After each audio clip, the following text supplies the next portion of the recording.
전능하사 천지를 만드신 하나님 아버지를 내가 믿사오며 그 외아들 우리 주 예수 그리스도를 믿사오니 이는 성령으로 잉태하사 동정녀 마리아에게 나시고 본디오 빌라도에게 고난을 받으사 십자가에 못 박혀 죽으시고 장사한 지 사흘 만에 죽은 자 가운데에서 다시 살아났으니 하늘에 오르사 전능하신 하나님 편에 앉아 계시다가 저리로서 산 자와 죽은 자를 심판하러 오시리라.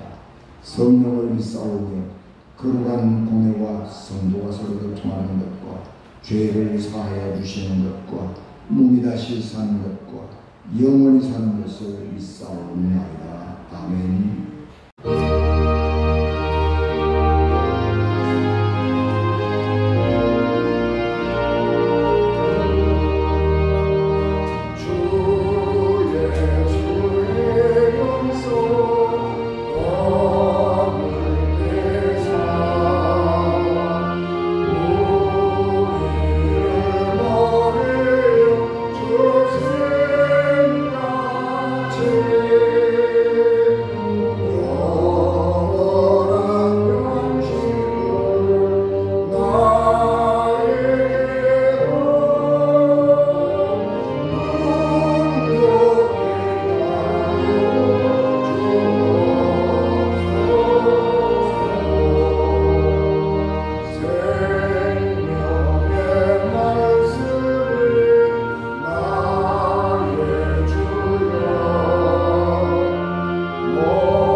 이 양식은 인자가 너희에게 주리니 인자는 아버지 하나님께서 인치신 자니라.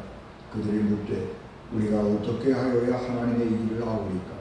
예수께서 대답하여 이르시되 하나님께서 보내신 이를 믿는 것이 하나님의 일이니라 하시니 그들이 묻되 그러면 우리가 보고 당신을 믿도록 행하시는 표적이 무엇입니까? 하시는 일이 무엇이니까? 기록된 바 하늘에서 그들에게 떡을 주어 먹게 하겠다 함과 같이 우리 조상들은 광야에서 만나를 먹었나이다. 예수께서 이르시되 내가 진실로 너희에게 이르노니 모세가 너희에게 하늘로부터 떡을 준 것이 아니라 내 아버지께서 너희에게 하늘로부터 참떡을 주시나니 하나님의 떡은 하늘에서 내려 세상에 생명을 주는 것이다. 그들이 이르되 주여 이 떡을 항상 우리에게 주소서. 예수께서 이르시되 나는 생명의 떡이니 내게 오는 자는 결코 줄이지 아니할 터이요 나를 믿는 자는 영원히 목마르지 아니하리라. 그러나 내가 너희에게 이르기를 너희는 나를 보고도 믿지 아니하는도다 하였느니라. 아버지께서 내게 주시는 자는 다 내게로 올 것이요 내게 오는 자는 내가 결코 내쫓지 아니하리라. 내가 하늘에서 내려온 것은 내 뜻을 행하리 아니하니요 나를 보내신 이의 뜻을 행하려 함이니라. 나를 보내신 이의 뜻은 내게 주신 자 중에 내가 하나도 잃어버리지 아니하고 마지막 날에 다시 살리는 이것이니라. 내 아버지의 뜻은 아들을 보고 믿는 자마다 영생을 얻는 이것이니 마지막 날에 내가 이를 다시 살리리라 하시니라. 아멘. 기도하겠습니다. 은혜가 충만하신 아버지 하나님, 은혜와 사랑을 감사합니다. 이 거룩한 아침 하나님께 예배하는 저희들에게 생명의 양식을 주시고 우리 주님께서 사람들에게 천국에 이르는 길을 말씀하신 같이 오늘 우리들도 하나님께서 예수 그리스도를 통하여 주시는 생명의 양식을 먹으며 하나님을 향한 우리의 믿음이 올곧게 하시고 천국을 향해 가는 거룩한 믿음의 순례자 되게 하옵소서. 예수님 이름으로 기도하옵나이다. 아멘. 폴 틸리가 20세기 유명한 조직신학자입니다만 폴 틸리가 종교란 뭐냐 그렇게 하면서 종교는 궁극적 관심이다 그렇게 말했습니다. 우리가 신학교로 다니면서 이런 말을 들으면서 종교가 궁극적 관심이다. 그래서 종교라고 하는 것은 우리가 갖는 최종적인 어떤 목표, 그래서 천국에 대한 소망을 갖는 것, 그것이 종교인가 보다 그렇게 생각을 했습니다. 그런데 이제 우리가 다시 이 폴 틸리의 이야기를 생각을 해보면 이 말은 그때 20세기에 미국 사회가 변해가고 있는 그런 모든 것들을 총칭해서 종교가 뭐냐 그런 것들에 대한 정의를 포괄적으로 내리고 있습니다. 그러니까 종교가 뭐냐, 영생이 뭐냐 이런 것들은 각 종교마다 다 다르잖아요. 그런데 미국에서도 종교가 다양해지죠. 이슬람도 있고 뭐 이상한 종교들도 있고 힌두교도 있고 뭐 불교도 퍼지기 시작하고 기독교가 주류였는데 다양한 종교들이 나오고 뿐만 아니라 사람들이 교회로부터 자꾸 떠나는 거죠. 그래서 무종교자들이 늘어나고 이러면서 종교라고 하는 것이 뭐냐 그런 개념을 다시 정리할 필요가 있었는데 폴 틸리가 종교라고 하는 것은 궁극적 관심이다 라고 하는 것입니다. 우리가 기존에는 종교가 뭐냐 그러면 종교는 창시자가 있고 경전이 있고 사제가 있고 그리고 모이는 사당이 있고 이제 사원이 있고 이렇게 갖추어진 종교를 말했죠. 그래서 비교 종교가 그래서 경전이 어떻게 나느냐 뭐 이제 했는데 이제는 그런 게 필요가 없어지는 무종교자들이 늘어나고 종교가 굉장히 다원화되면서 이제는 종교가 뭐냐 그렇게 할 때에 사람들이 다 나는 내 방식대로 산다 그렇게 주장을 하는 거죠. 나는 내 방식대로 사는 거야. 그러고 살아가는 거예요. 그런데 그것을 종교라고 인정을 하는 거예요. 종교란 뭐냐? 나는 내가 가장 중요하다고 생각하고 그 자기의 생각에 가장 충실하게 살아가는 사람은 종교를 가지고 살아가는 사람이다. 그렇게 정의를 한 거예요. 그러니까 어떤 사람은 나는 돈이 인생의 모든 거라고 생각한다. 그러면 돈이 그 사람의 종교인 거예요. 나는 쾌락이 인생의 가장 중요한 것이라고 생각한다. 그리고 나는 그 쾌락을 위해서 살아간다. 그러면 그 사람은 종교가 쾌락이 되는 거죠. 이제 그렇게 되니까 문제가 어떻게 생기냐 그러면 이 통합이 안 되는 거예요. 통합이. 사회가 어떤 공통적인 윤리가 있고 기준이 있고 가치관이 있고 뭐 그렇게 되면은 사회가 그래도 이렇게 하나로 모아질 수 있는데 사람들이 다 자기 나름대로 나는 이게 중요하고 생각하고 나는 이게 중요하고 생각하고 그리고 각각 다 자기 나름대로 자기 기준 가지고 살아가니까 이게 어떤 거가 옳다 어떤 거가 틀리다 이렇게 판결하기가 어려워지는 거예요. 그러니까 그러면 어떻게 하냐? 네 말이 맞아. 너는 그게 옳다고 생각하냐? 그러면 네 방법대로 잘못 살아. 이렇게 할 수밖에 없는 거라는. 그러니까 이제 그런 것들을 다 총괄해서 종교란 뭐냐 그럴 때 그 사람이 가장 중요하다고 생각하고 그 가치에 충실해서 살아가면 그 사람은 그것이 그 사람에 대한 종교다. 그렇게 주장을 하는 겁니다. 그러니까 그렇게 되니까 이 사회가 공통의 윤리가 없는 거예요.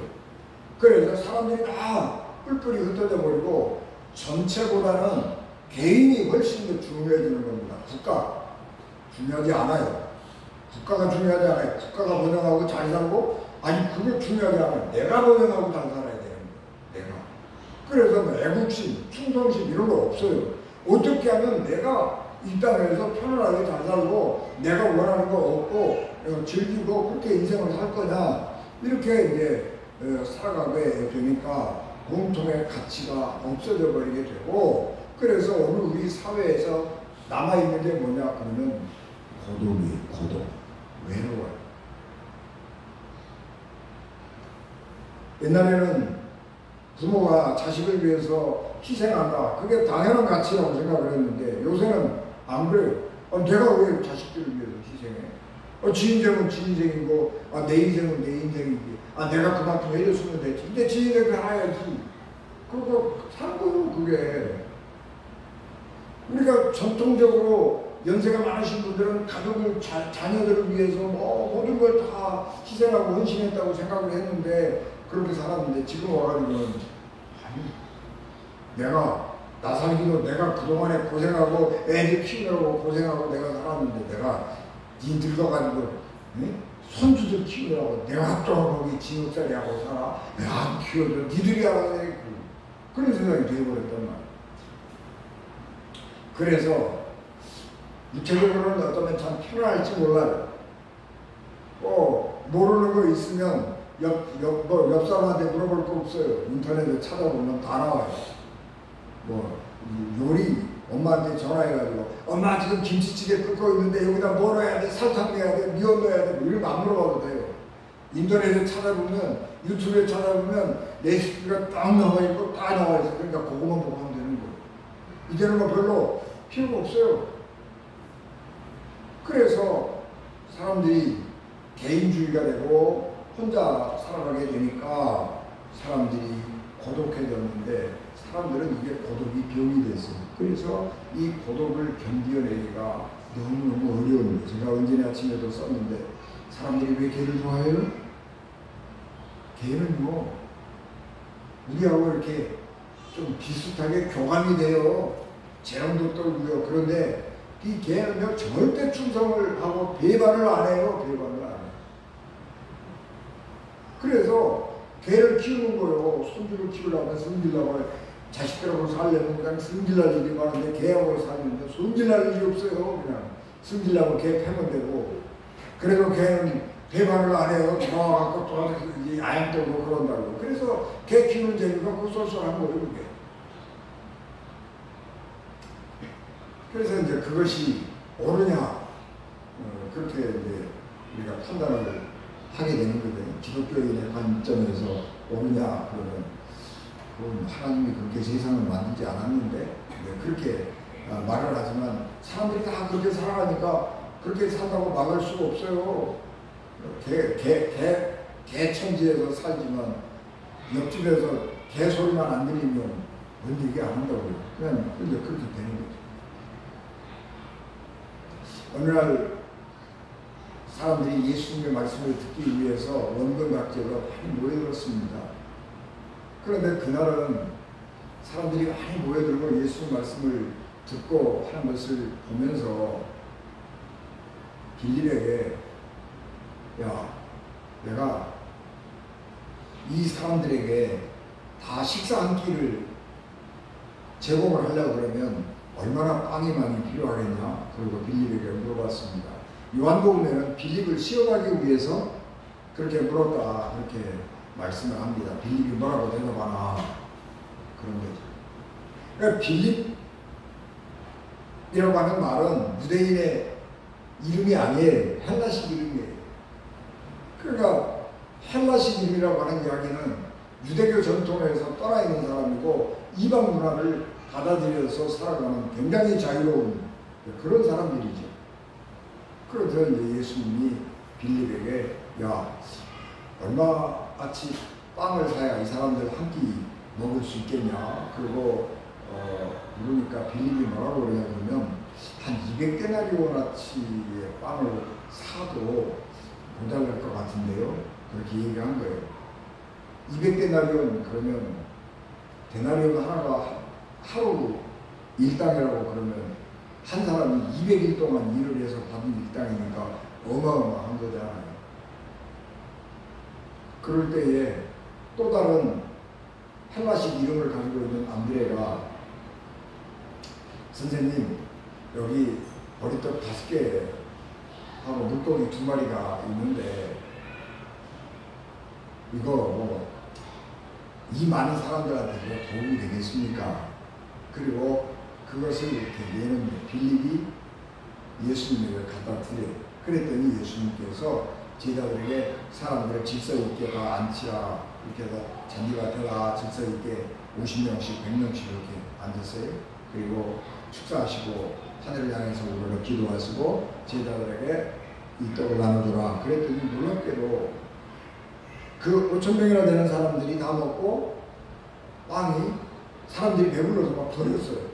그거를 12제자들이 광주리 하나씩 가지고 다니면서 부스러기를 모았는데 그 제자들이 이 빵을 나눠주던 광주리에다가 부스러기를 담은 게 한 광주리씩 됐어요. 그래서 12명이 걸었으니까 12광주리가 남았죠. 굉장한 기적입니다. 5,000명이나 됐다. 어떻게 아느냐. 사람들을 50명씩 100명씩 이렇게 때를 지어서 앉혀있기 때문에 세보면 금방 나오는 거예요. 문제는 그 위에 일어났습니다. 사람들이 믿을 수 없는 기적을 자기 눈으로 본 겁니다. 사람들은 성경에서 회당에서 예배드릴 때 성경을 읽으면 엘리사가 보리떡 5개로 자기 제자들 100명 식사를 해결했다. 그런 기적이 있었다라고 하는 이야기를 들었습니다. 열왕기하 4장 42절에서 44절에 보면 그때 가문이 들어가지고 이 엘리사가 선생님 있던 그 선지 학교가 있었는데 그 선지 학교의 학생들이 한 100명 됐던가 봐요. 근데 가문이 들어서 먹을 게 없는 거예요. 그런데 어떤 사람이 믿음이 조금 어떤 사람이 천열매를 거둬가지고 보리떡 20개를 그 엘리야 선생님이 운영하는 선지 학교에 갖다 준 거예요. 그러니까 엘리사 선생님이 그 보리떡 20덩어리 가지고 100명이 나눠 먹은 거예요. 한 사람이 보리떡을 2개를 먹어서 한 끼가 된다 그러면 20개를 가지면 10사람이 먹을 수 있는 건데 그걸 가지고 100사람이 먹었으니까 10배가 뻥튀기 되잖아요. 이런 기적은 성경에서 있었던 일이라고 들은 거예요. 엘리사같이 위대한 선지자가 빵을 10배로 뻥튀기를 해갖고 먹었다 그런 얘기는 들었어요. 그런데 이거는 보리떡 5개를 가지고 5,000명이 먹었다는 거예요. 그러니까 이런 놀라운 기적이 와 대단하다. 그리고 예수님에게 기대를 걸고 예수님에게 찾아오는 거예요. 야, 예수님 이거 잘 따라다니면 우리 민족의 이 먹거리 걱정도 안 하고 또 우리가 로마의 식민지로 있는데 우리가 잘하면 동네에서 우리가 잘 살 수도 있겠다. 그런 희망을 가지고 사람들이 예수님을 찾아다니는 것입니다. 그러면서 예수님은 적어도 메시아일지도 모르겠지만 메시아는 아닐지라도 엘리사보다는 위대한 선지자임에 틀림없다. 이 선지자에게 우리가 희망을 걸 수 있겠다. 그리고 예수님을 막 찾아다니는 거죠.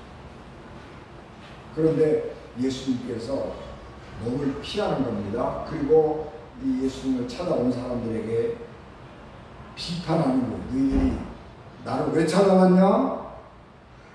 너 배고픔을 해결하려고 찾아오는 거지.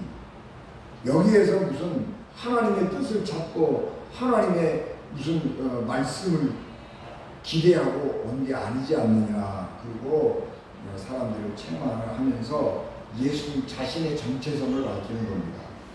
나는 여러분들에게 육신의 빵을 주려고 온 사람이 아니고 하나님께서 나를 이 땅에 보내실 때는 여러분들에게 생명의 빵을 주라고 나를 보내신 겁니다. 그러니까 내가 어쩌다가 기적을 행해서 여러분들에게 육신의 빵을 주었지만 이거는 한 번으로 그치는 것이고, 여러분들에게 내가 주고자 하는 것은 육신의 빵이 아닙니다. 예수 그리스도를 믿어서 영원한 하나님의 생명을 얻는 것이 내가 이 땅의 목적입니다. 그리고 사람들에게 자기의 사명을 알리는 것, 이것은 굉장히 중요해요. 예수님이 정체가 뭐냐 그런 생각을 할 때에 예수님이 스스로 그렇게 말했어요. 나는 하나님의 보냄을 받고 이 세상에 생명을 주러 온, 구원을 베풀러 오는 사람이다 라고 하는 거예요. 그래서 예수님이 입으로 명확하게 말했습니다. 그래서 예수님은 메시아라, 그걸 우리가 믿게 되는 거죠. 그런데 유대인들 중에서는 이 예수님을 깎아내리려고 하는 사람들도 있었어요. 그러니까 그 예수님을 깎아내리려고 하는 사람들이 와가지고 이렇게 묻는 거예요. 선생님, 보리떡 5개로 5,000명을 먹인 것은 엘리사가 보리떡 20개로 100명을 먹은 것보다는 더 엄청난 기적을 베푼 것은 틀림이 없습니다. 그런데 모세는 만나를 가지고 이스라엘 백성들 한 200만 명 정도 되는 이스라엘 백성들을 광야에서 40년 동안이나 만나를 주어서 먹게 했는데, 모세가 40년 동안 200만 명 정도 되는 사람들에게 매일 먹을 것을 공급해서 이 광야 40년 동안 나물로 먹고 살게 한 것은 이 예수님이 지금 5개 가지고 5,000명 먹이는 거, 이거에 비하면 이건 비할 바가 아니지 않습니까? 모세가 예수님 당신보다 훨씬 더 위대한데요? 그리고 예수님을 깎아내리는 겁니다. 그러니까 예수님께서 말씀하시기를 모세가 만나를 광야에서 준 것은 모세가 준 게 아니라 하나님께서 주신 거야, 그렇게 말하는 겁니다. 하나님께서 만나를 주신 것이지 모세가 준 게 아니야. 모세는 하나님의 명령을 따라서 순종하고 이스라엘 백성들을 이끌어간 사람에 불과하다라고 하는 것입니다. 그래서 예수님과 모세는 비교할 수 없는 사람이다. 예수님은 하나님의 보내심을 받고 온 사람이고, 모세는 이 땅에서 살고 있었는데 하나님이 사명을 주신 사람이에요. 그런 차이가 있는 거예요. 모세가 만나를 준 것이 아니고 하나님이 만나를 주신 것이죠. 예수님은 이 땅에 생명의 떡으로 직접 오신 분이고, 이런 질적인 차이가 있다라고 하는 것을 말씀하는 것입니다. 예수께서 만나와 예수님 자신을 비교하면서 예수님 이 만나를 먹은 사람들은 죽었다면 이건 육의 양식이에요. 그래서 40년 동안 광야에서 먹었는데 이 만나를 먹은 사람은 그냥 죽었어요. 때가 되면 나이를 먹어서 병들어서 늙어서 죽었어요. 그런데 예수님께서 주신 생명의 양식은 먹으면 죽지 않는다는 거예요. 육신의 양식은 먹으면 죽습니다. 생명의 양식은 먹으면 그 생명이 절대로 죽지 않는다고 하는 거예요.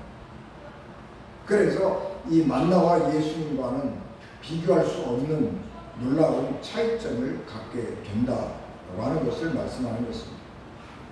그러므로 현재 지금 이 땅에 살고 있는 사람들은 육신의 양식을 먹고 살아야 하는 것이 아니라 필요한 생명의 양식인 예수 그리스도를 먹어야 한다는 것입니다.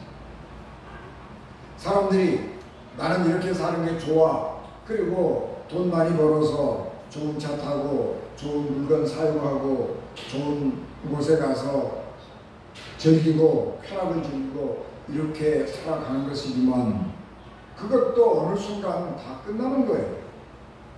그 사람도 다 죽는 거예요. 그러나 예수 그리스도를 믿는 사람은 세상에서는 뭐 그냥 그렇게 살지 몰라도 그의 영혼은 죽지 않는다라고 하는 것입니다. 여러분, 우리가 예수님을 믿는다라고 하는 말은 요한복음 1장에서 하나님의 아들이 자기 땅에 자기 세상에 왔으나 사람들이 영접하지 않았다. 자기 집으로 맞아들이지 않았던 말. 그래서 예수님을 자기 집으로 초대를 안 했어요.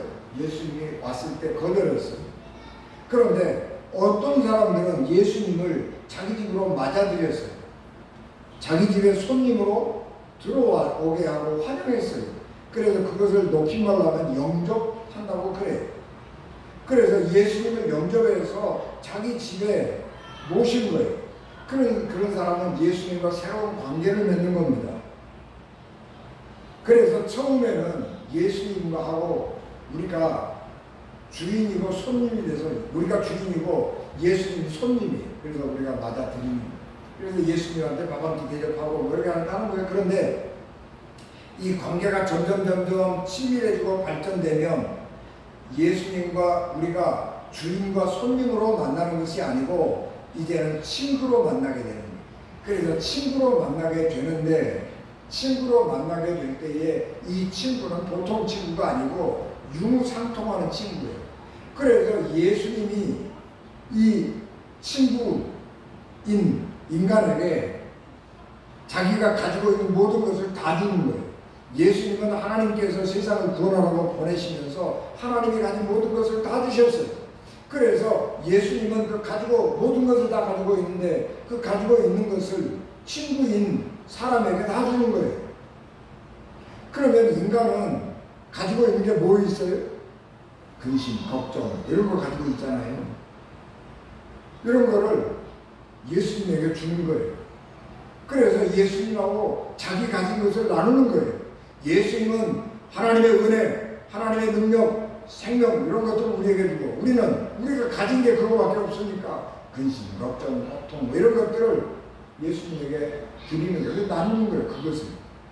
그것이 하나님과 인간이 맺는 관계이고 예수님께서 이 땅에 오셔서 하신 일인 것입니다. 그래서 우리는 이 땅에 살면서 예수 그리스도를 영접할 때에 하나님하고 새로운 관계를 맺게 되는 것이고 그렇게 함으로써 우리가 영생을 얻게 되는 것입니다. 왜냐 그러면 하나님이 생명의 주인이시기 때문에 하나님이 가진 생명을 우리에게 주시기 때문에 우리가 생명을 얻게 되는 겁니다. 그래서 예수님과 우리의 관계를 하나님과 우리의 관계를 관계로 말하는 거예요. 예수님하고 우리하고 하나님하고 우리하고 관계가 없는 거예요. 그러면 그것은 하나님의 생명을 우리가 간직하지 못하였기 때문에 그거는 죽은 영혼이에요. 그거는 죽은 이웃이에요. 옆에 있지만 아무 소통도 없고 관계가 없는 거예요. 이건 죽은 이웃이에요. 그런데 우리가 예수님하고 같이 살면 예수님하고 우리가 유무상통하고 하나님하고 우리가 같이 살면 하나님하고 우리하고 유무상통하기 때문에 하나님이 가진 생명을 우리가 갖게 되는 것입니다. 그래서 사람들이 이 예수님이 메시아는 아니어도 뭐 좀 위대한 선지자쯤은 되나보다 그렇게 생각을 하고 사람들이 예수님에게 물어봐요. 선생님 그러면 우리가 하나님의 일을 어떻게 해야 하나님의 일을 하는 것입니까? 그거 물어보는 여러분들이 그리스도인들이 가진 생각은 그러잖아요. 우리가 하나님의 일을 하고 싶은데 뭐가 하나님의 일이야? 교회에서 열심히 봉사하는 게 하나님의 일이야? 나가서 구제사업하고 선한 일하고 뭐 자원봉사하고 뭐 이렇게 하는 게 하나님의 일이야? 뭐 그런 생각들을 우리가 하잖아. 뭐가 하나님의 일이냐? 그리고 묻는 게 우리가 가진 생각이에요. 유대인들도 마찬가지예요. 우리가 믿음이 좋다고 말하는 사람들이 하나님의 일을 좀 하고 싶은데 뭘 해야 하나님의 일을 하는 거야? 그런 막연하잖아요. 그런데 그래서 이제 그런 거를 물어본 거예요. 자기 마음속에 품고 있던 그런 것들을 물어보니까 예수님께서 나가서 좋은 일하고 착한 일하고 그런 게 하나님의 일을 하는 게 아니고 하나님을 잘 믿는 거야. 그게 하나님의 일이야. 하나님이 원하시는 것은 뭐냐? 하나님을 잘 믿는 거예요. 하나님을 잘 믿는 거는 뭐 하는 거예요? 우리가 신앙생활의 기본 예배드리고 기도하고 성경 읽고 하나님 사랑하고 그게 하나님 일이에요. 그게 하나님이 제일 기뻐하시는 거예요. 우리가 밖에 나가서 무슨 예수 이름으로 나가서 뭐 하고 뭐 그런 게 중요하지 않단 말이에요. 먼저 우리가 하나님하고 그렇게 돼야 돼요.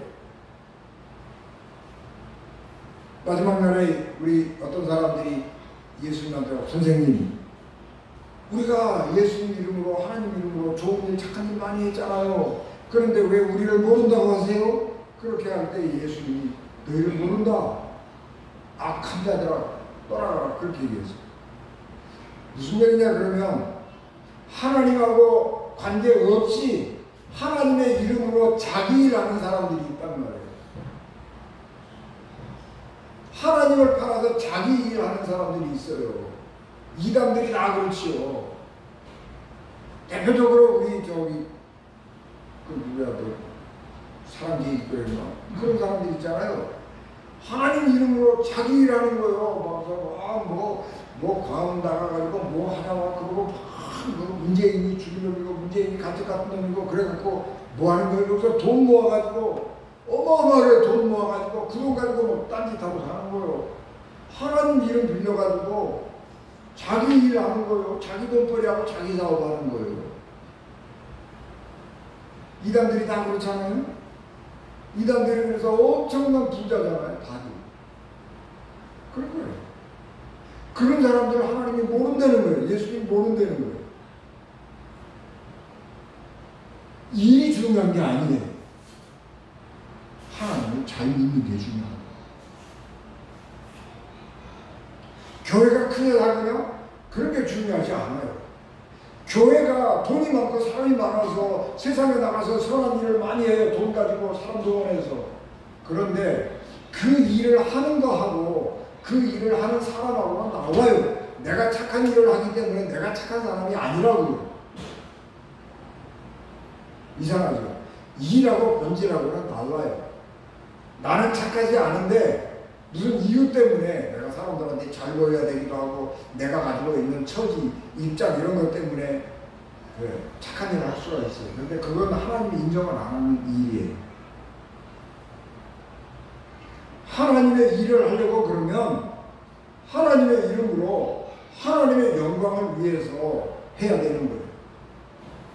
그런데 하나님을 위해서 하나님의 영광을 위해서 하나님의 이름으로 하는 가장 기본은 예배드리고 기도하고 성경 보고 그런 거 기본, 그게 기본. 그거 잘 돼야 돼요. 그거에 충실해야 되는 거예요. 세상에 업적이라고 하는 거 그거 아무것도 아니에요. 내가 장관이 됐습니다. 굉장히 영예롭죠. 그런데 장관이 됐다고 그 사람이 무슨 대단한 능력이 탁월한 건가요? 아니에요. 어떻게 하다 보니까 내가 아는 사람이 대통령 됐어요. 그래서 그 대통령 돼가고 내가 누구를 장관 시켜줬다 자기 아는 사람 시킨 거예요. 그게. 무슨 그 사람이 무슨 대단해서 장관 되는 거예요. 장관 안 됐지만 그보다 더 훌륭한 사람 많다고요. 만약에 내 친구 중에 누가 대통령 됐으면 나 장관 할 수 있는 능력이 있다고. 별거 아니에요. 그게. 무슨 그 사람들은 무슨 대단한 거 아니란 말이에요. 잠깐 동안 그 자리에 올라가서 뭐 하고 1년, 2년 하고 물러나는 것이지 평생도록 그 사람이 그거 하는 거 아니에요. 정말 중요한 것은 내가 뭘 업적을 남겼느냐, 얼마나 뭐 위대한 일을 했느냐, 높은 자리에 올라갔느냐 그런 게 중요한 게 아니에요. 그건 잠깐이에요. 시간 지나면 엎드려 가는 거예요. 중요한 것은 근본, 베이스, 기본 예수 그리스도를 믿고 우리를 하나님을 사랑하고 하나님이 원하는 사람이 되고 그런 데 있는 거다라고 하는 것입니다. 그렇기 때문에 하나님은 우리에게 요구하시는 게 뭐냐 그러면 관계인 거예요. 관계. 하나님하고 우리하고 아무 관계가 없던 사람이 하나님과 관계를 맺고 하나님을 아버지로 모시고 우리가 하나님의 자녀로 살아가는 그런 것입니다. 우리가 그냥 내 맘대로 사는 거예요. 아까 말씀드린 것처럼 나는 이게 최고로 생각한다. 나는 편하기 최고로 생각하고 나는 돈이 최고로 생각하고 나는 명예가 최고로 생각한다.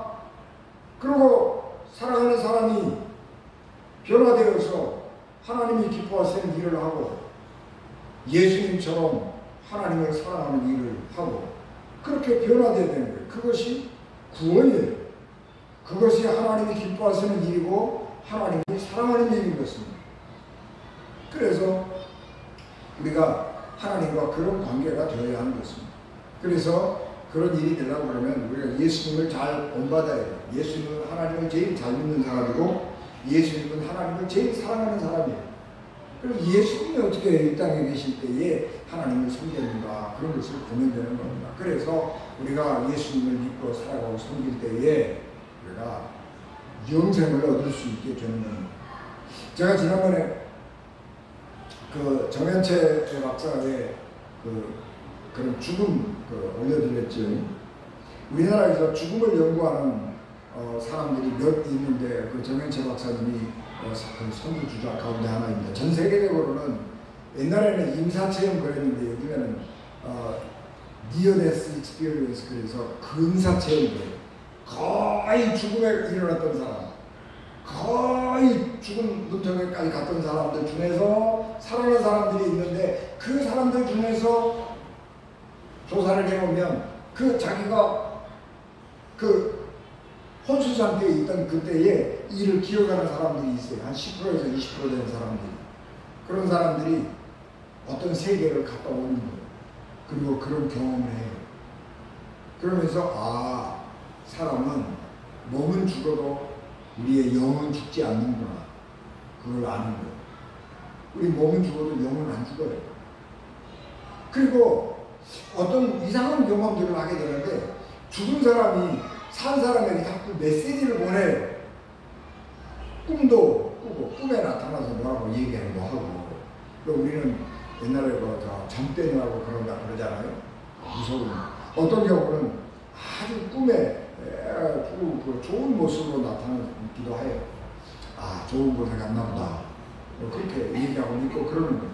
그러니까 우리가 예수님을 모르는 사람들이 인간의 경험들을 연구해서 죽음을 연구해서 밝히지만은 그 사람들은 예수님을 모르니까 그렇게밖에 얘기 못하는 거예요. 그러나 우리는 예수님께서 우리에게 말씀해 주셨잖아요.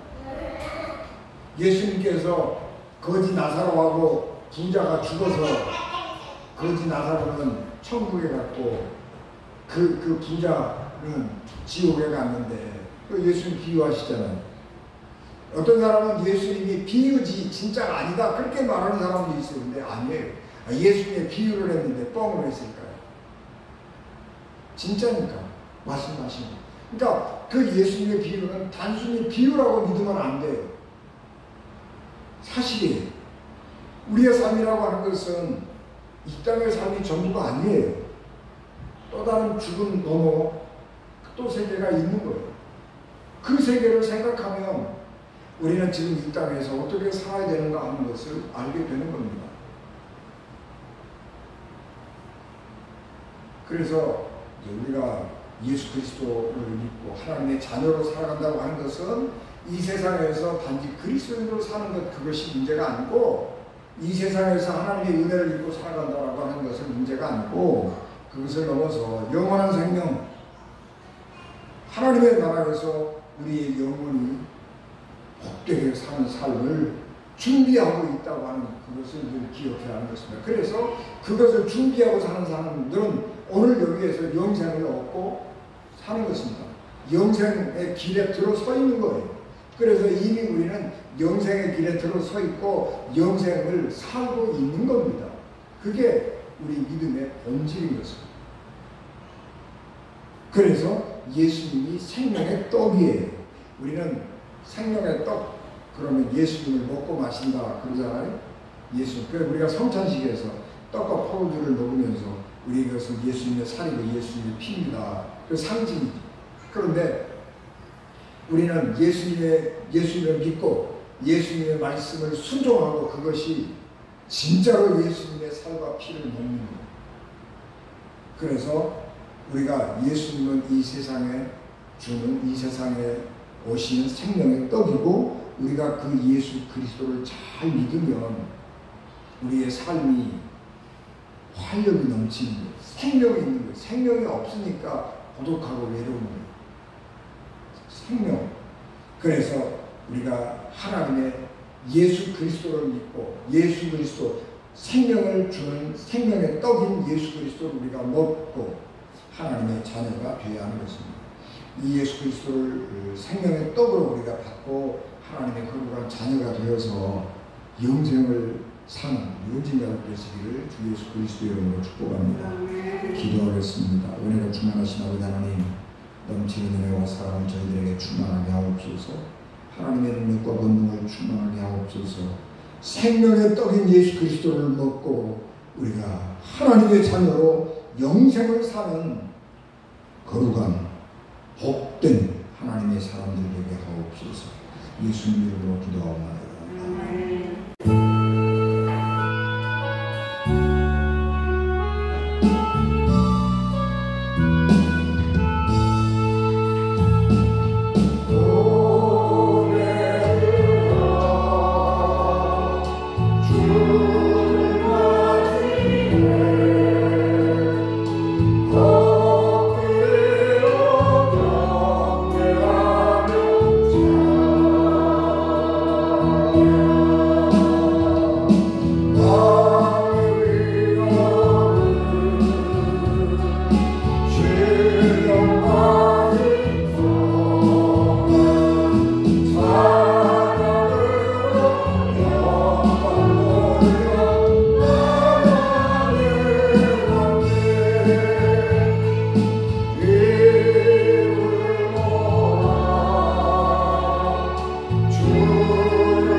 지금은 교회의 머리가 됐으며 길이여 진리여 생명이 되셔서 우리를 하나님 나라로 인도하시는 예수 그리스도의 은혜와 죄인들을 구원하시려고 자기 아들을 십자가에 버리신 하나님 아버지의 극진하신 사랑하심과 성령님의 감동 감화 역사로 고통되게 주관하시니 피값으로 세우신 유영진 교회와 예배를 마쳐 돌아가는 사랑하는 성도들 신령과 가정과 기업과 자녀들을 위해 지금부터 영원히 함께 하시기를 간절히 축원하옵나이다.